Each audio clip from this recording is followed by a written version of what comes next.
देश की महिला प्रधानमंत्री के अंतर अंग वस्त्र का जो है प्रदर्शन किया और उसको भारत के खैराती छात्र आंदोलनकारी बता रहे थे। तो एक तरह से बांग्लादेश की जो सप्लाई मनी थी हिंदुस्तान में आती थी, तो बाकी पूरी दुनिया में उतनी सप्लाई नहीं कर पाता होगा जितनी हिंदुस्तान में हो, तो वो काम खत्म।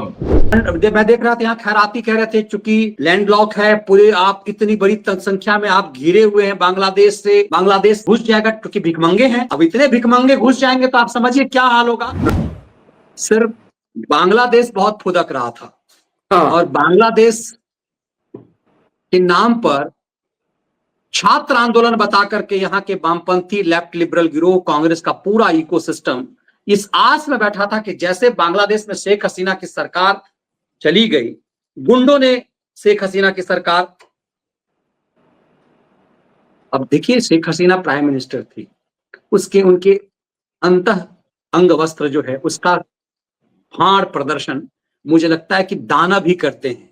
अपने देश की महिला प्रधानमंत्री के अंतर अंग वस्त्र का जो है प्रदर्शन किया और उसको भारत के खैराती छात्र आंदोलनकारी बता रहे थे। अब वो आंदोलनकारी लूट रहे हैं अमेरिकी कंपनियां, मतलब सोचिए उनके देश में जो दुकानें हैं भैया वो बांग्लादेशी जिहादी ही तो हैं, उनके जिस किट के लिए तेरा मेरा उनके दुकान लूट रहे हैं, ये सोच के हम अमेरिका को लूट रहे हैं।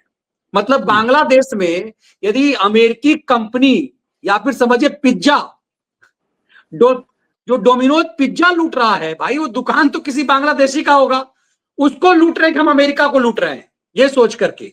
तो सोचिए कैसा जिहादी देश है। मैं कई बार सोचता हूं कि भारत विभाजन सचमुच बड़ा जरूरी था, लेकिन दिक्कत ये हो गई कि जिसने मांगा पाकिस्तान वो यही उसके बाप दादा जिनने मांगा वो यहां रह गए।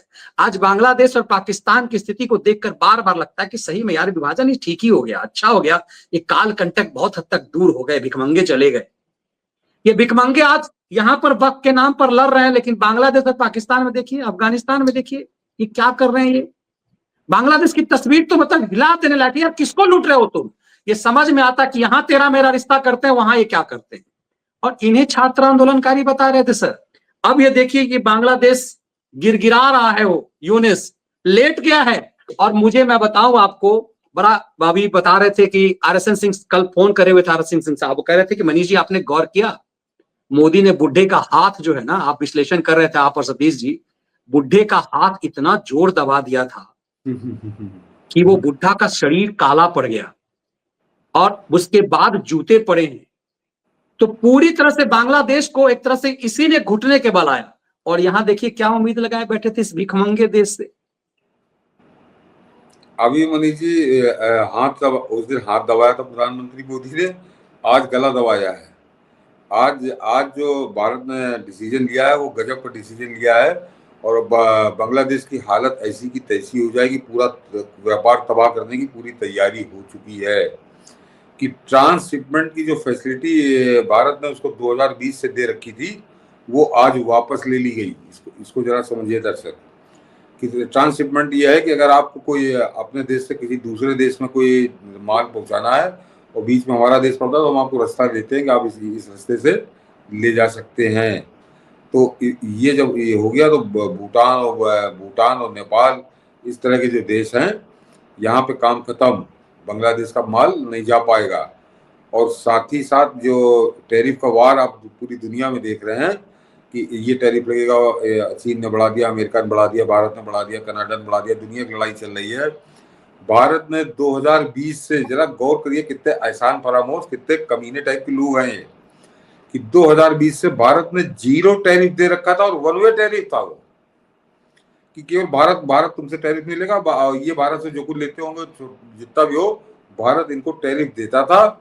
और बांग्लादेश से 0 टैरिफ था, भारत ने सेवा खत्म करी, अब तुमसे टैरिफ पड़ेगा और अब उसी रेट से पड़ेगा जैसे ट्रंप ने लगाना शुरू किया है। तो एक तरह से बांग्लादेश की जो सप्लाई मनी थी हिंदुस्तान में आती थी, तो बाकी पूरी दुनिया में उतनी सप्लाई नहीं कर पाता होगा जितनी हिंदुस्तान में होती थी, तो वो काम खत्म।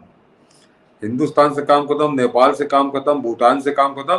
तो आज की तारीख में जो यूनुस है उसके शरीर पे केवल जांघिया बचेगा, बस वो भी अब उतरने वाला है क्योंकि कोई दूसरा रास्ता है नहीं। और ये आदमी अभी हफ्ता भर पहले लंबी लंबी छौंक के आया था वहां चीन के आगे कि हम तो भारत तो लैंड लॉक देश है, हमारे पास तो सागर है और हम ये कर देंगे और आप हमारे यहाँ से उत्पादन करो तो नेपाल भी लेगा, भूटान भी लेगा, फलाना भी लेगा, ढिमाका भी लेगा।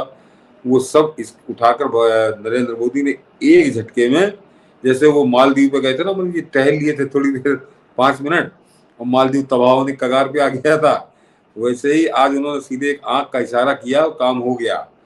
तो बिना कुछ कहे सुने, जैसे मैंने कहा ना, यहाँ कांग्रेसी आज की रात करोड़ बदलेंगे, तो वो तो आज के उसको चक्कर आ रहे होंगे कि आगे करेगा क्या वो। तो आज ये बड़ा फैसला था और सही फैसला था और सही समय पे लिया फैसला है।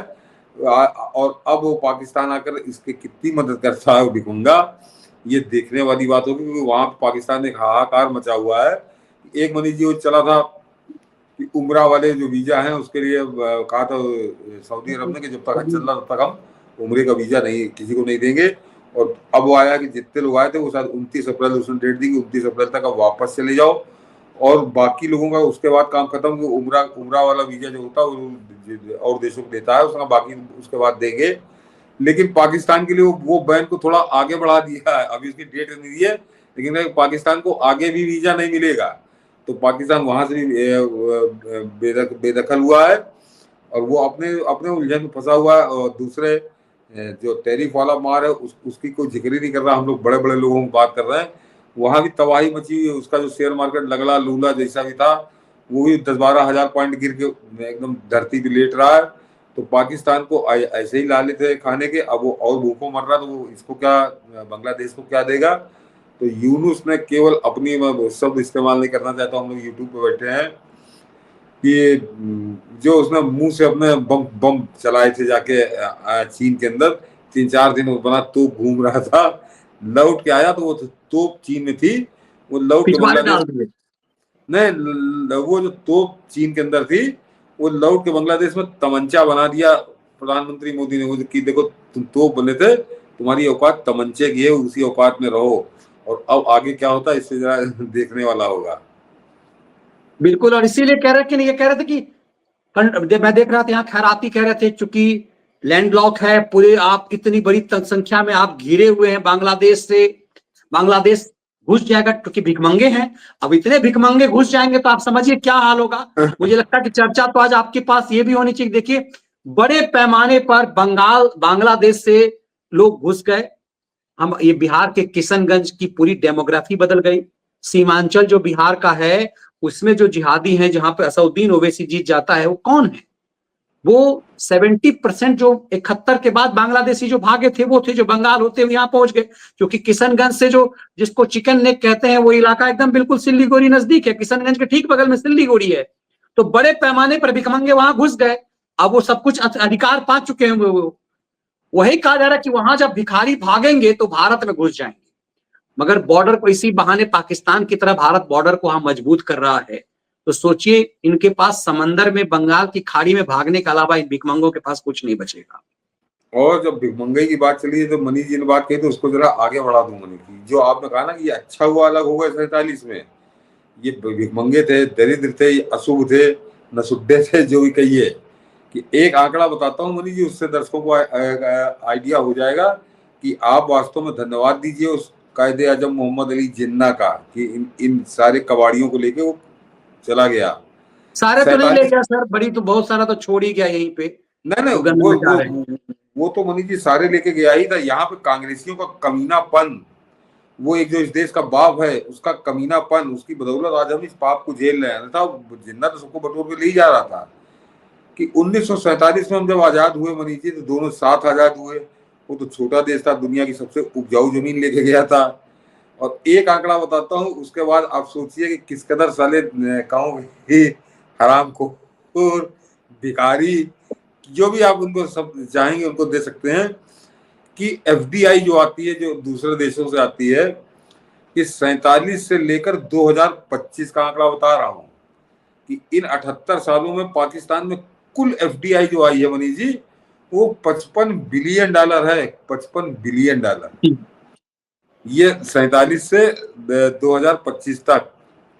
और हिंदुस्तान का 2022 का आंकड़ा है, अभी लेटेस्ट मुझे मिला नहीं, कि $1 ट्रिलियन जो है, हाँ 22 24 दिसंबर 2024 दिसंबर 2024 में हिंदुस्तान के अंदर एफडीआई का जो आंकड़ा था वो $1 ट्रिलियन को पार कर गया था।